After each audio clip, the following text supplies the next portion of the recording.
Good morning, Geelong.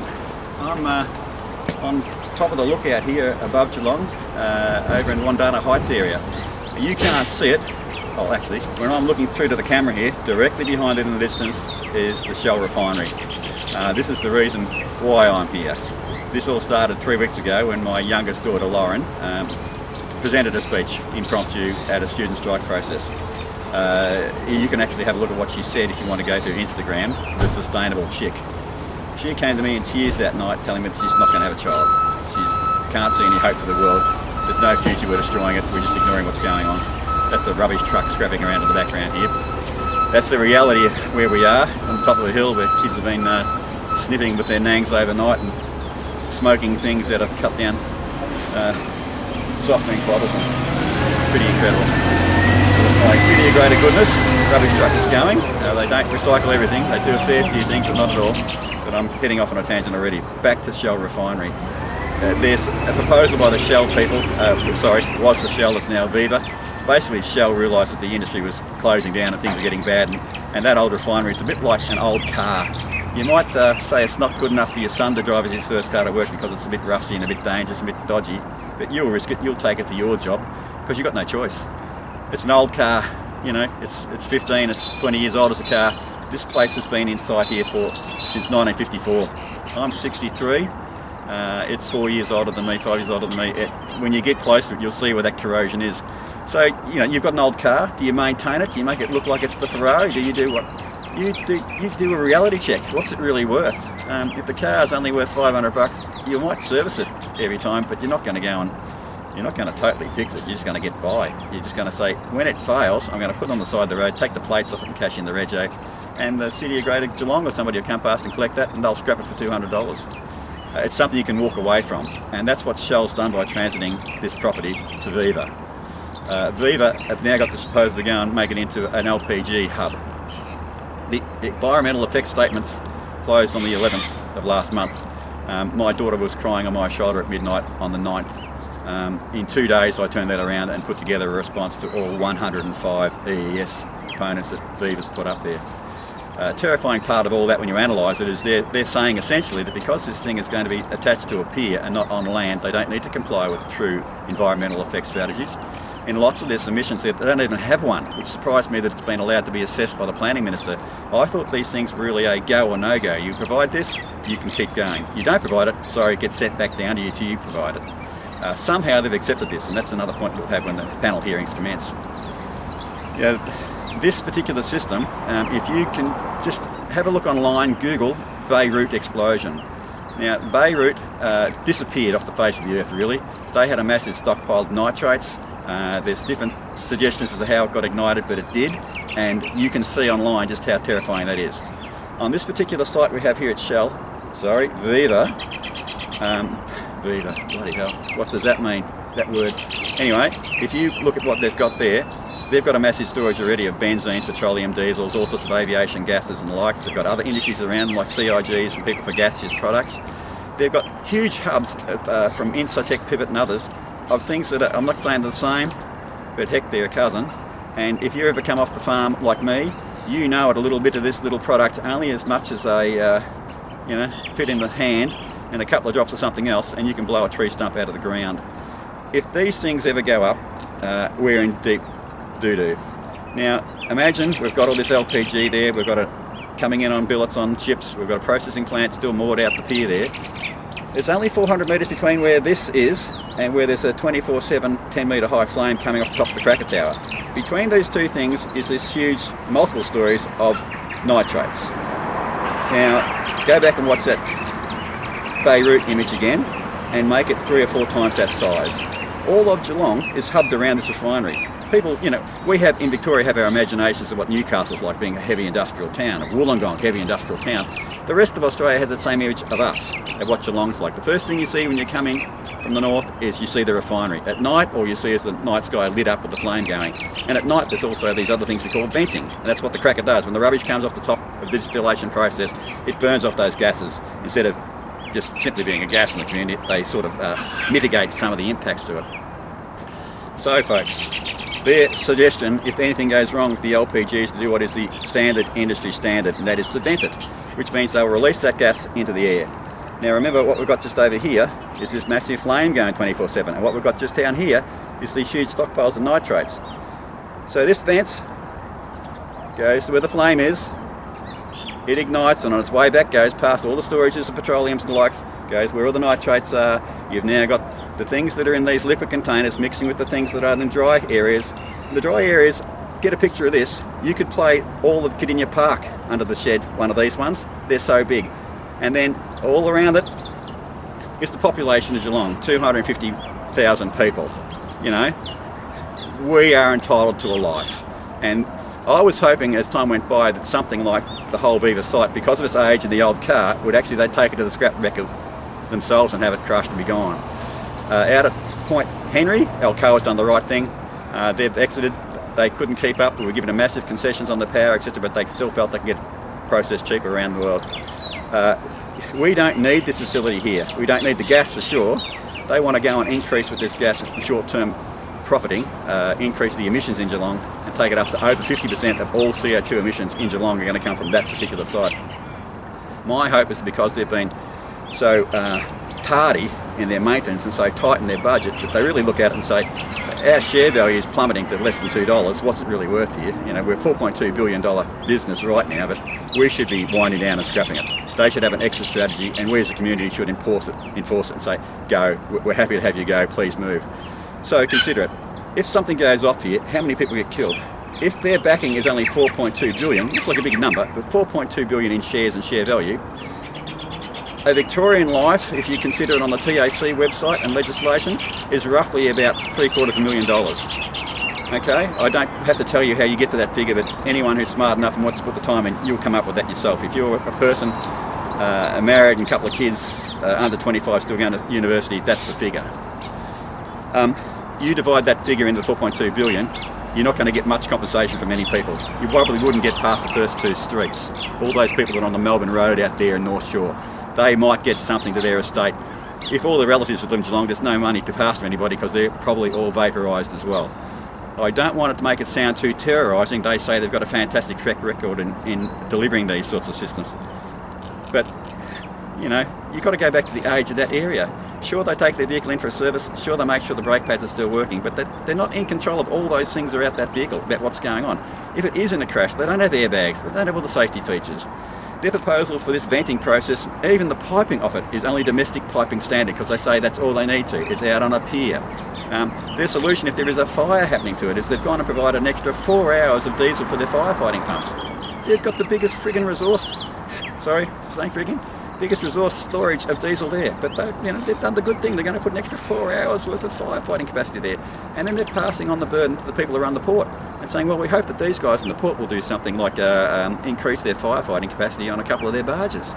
They won't get a chance to get a barge near it. If this billet goes up, all their ships will be rolled over in the bay. Like again, go back to the site of Lebanon and see what happened to the ship there, that massive ship on the foreshore that was just rolled over upside down in the water instantly. Next point.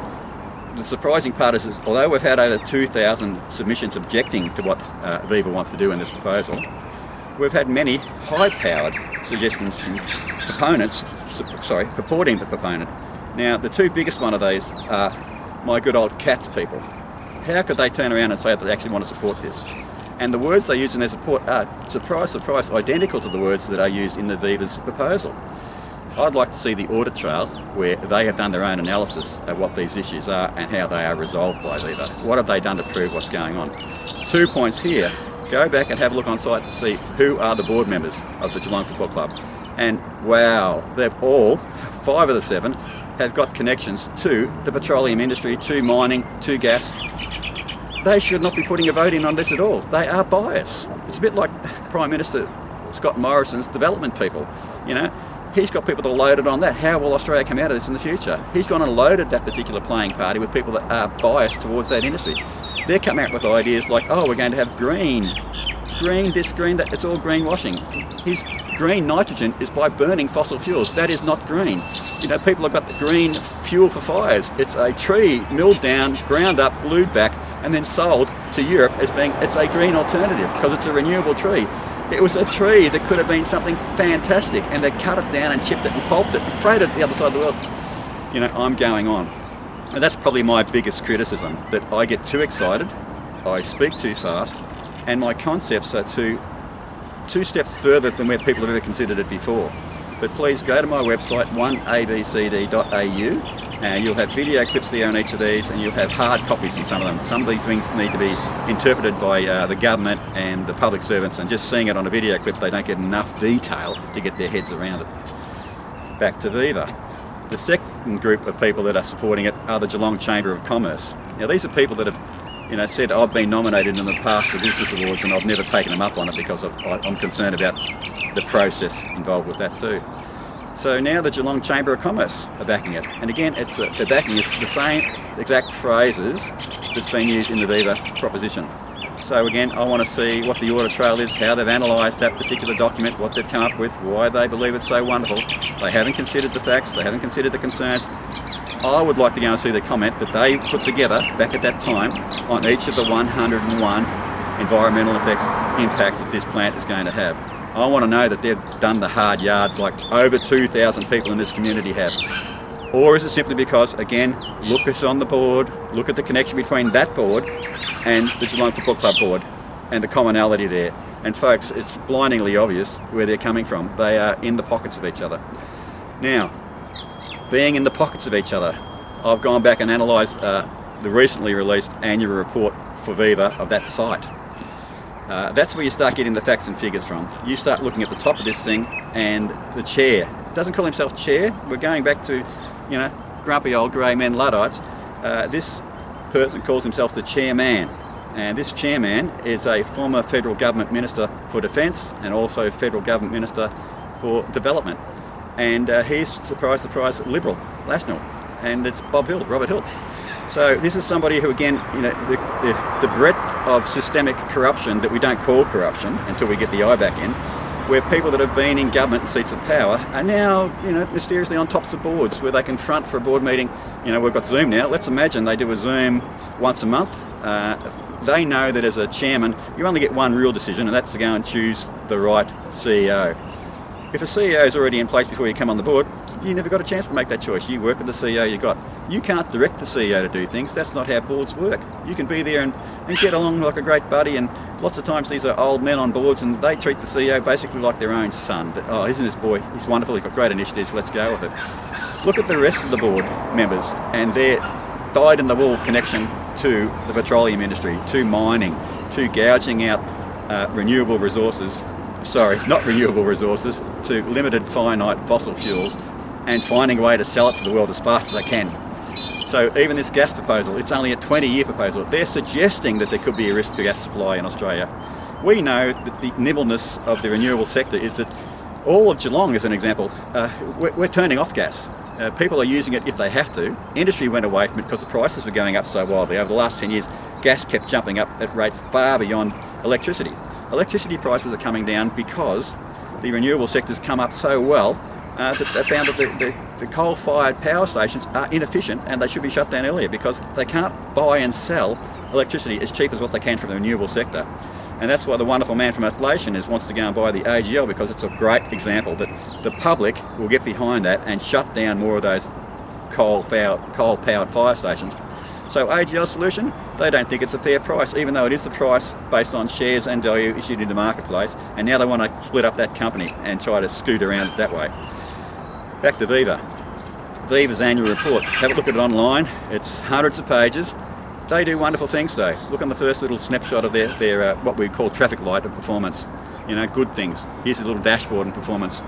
The environment, net zero. Well, shit, Viva's got net zero. Go down, look at the little star behind it in the fine print. Net zero on the non-refined products. Where did they get that from? They've spent $60,000 or $600,000 on exploring, doing some things that are harnessing renewables. They have a proposal to look at in the future at some time, putting something out there that might be a micro solar farm, a micro wind, a micro battery. They've got government funding to do things like, let's look at the hydrogen industry and having a hydrogen refuelling hub out there. But again, it's what do you use to make the hydrogen? They're going to use fossil fuels. It's the wrong model. Again, when you look at my transport proposals, you'll see hydrogen We'll see how it can be harnessed for the trucking industry that are going from depot to depot interstate, and that's the first place to go to. You look at the money that these guys are generating. This proposal is to run for 20 years only. And they're doing it not because they want to give us gas and have us cooking our stuff on the stove and being warm at night. They're doing it because they're going to reap out huge financial rewards. If you go back and look at their share price prior to this announcement, post the announcement, it jumped through the roof because, hey, this place is this ratty old car that's going to crash. They've now gone and put some extra tyres on, and it looks like it's not roadworthy, but we've got another tank of fuel. We're going to go again. We're going to get another lap out of this thing. So investors are saying, here's a chance. If the environmental effects statement gets knocked back and this process does not go ahead, that share price will fall through the floor, and then I believe Viva's family back in the Netherlands will turn around and say, I think it's time for us to exit. It really is. Geelong does not want us. Australia does not want us. We are the wrong model. The City of Greater Geelong is actively discouraging people's use of natural gases in their piping. All new housing estates, they don't get it. It's not there, it's not an option. They don't need it. Just over my shoulder here to the west, another shire here, Golden Plains. They're probably typical of the silly old grey men living in the country, which is me. I've lived there too until recently.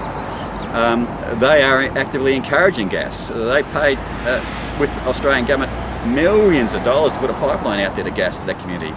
No one's connected to it. But the people that were on the council at the time, they made that decision. They thought they were clever people, and they spent our money for this thing. So, gas, don't need it. Dangerous site, bad for the environment. We really should be looking at shutting down this business. So for me, you analyse it yourself. Go to that website. Look at the money he's paid. Look at the money that the people out there are being paid for one meeting a month, as an example. What a great gig that is. But that's governments looking after their ex-MPs. And we should look at all the boards around Australia. Look at all those people that have been parachuted out of state government departments and federal government departments and where they've gone. And this is the whole thing about ICAC again and the corruption with all those lobbyists. If I'm in, no one can talk to me or anybody in Parliament unless the camera's on. It's all going to be copied. It's all going to be evidence. It's all going to be put online. So if somebody wants to sneak in there and do a bit of a deal or whatever, it can't happen unless it's on camera and everyone sees what the discussions are and what the outcome is. We're going to get transparency like we've never had before. This is a chance for democracy to change and become truly for the people, by the people, of the people, blah, blah, blah. But we can see it. All the people can get in there on the action and know what these shitty little... Sorry, my daughter's going to ping me $1 every time I swear, and I'm thinking I'm going to be a very poor man. All these terrible, terrible arrangements that are going on. Another option we've got here, apart from the EES process, all those applications went on the 11th of last month, and 3 days later the Prime Minister arrived. They were out there filming on the site and saying, here's $135 million, Viva, because you're going to do some work on producing less sulphurous fuels. Is that the Captain's nod to say, Planning Minister, put this through? Is not LPG or less sulphurous fuels what they're already doing? Also look at the other payments that this company has received from the federal government over the last couple of years, as detailed in the annual report. They're getting millions and millions, millions, millions and millions. Why? They're so tightly held together, these people, why? None of it needs to go there. Just, this thing should be pushed off the side of the road. It should go into the crushing yard and be done with it. Imagine what Geelong would look like if that site was repatriated. It could be a park, but it could be anything. It's beautiful, it's right on the bay. Please, anybody who's been around there, go at the North Shore, have a bit of a look around past where the wood chips are and where the phosphate company is and where BHP Steel rolling mill and things have been. It's probably the best view in all Geelong. It's just the pity is you've got this ugly, toxic thing happening in one corner of it. So, Viva. Yeah. Another protest you might consider is Viva own half of Liberty Fuels. Viva also provide the fuel to Coles and all those Coles outlet where you get that 4 cents a litre discount. Please, all of Australia, consider this. Send them a message that this sort of thing, this sort of ramping over people, shotgunning them to go and rush through processes to make money, should stop. Don't buy fuel from Liberty and don't buy fuel from Coles outlets. That's the message for today. Thank you.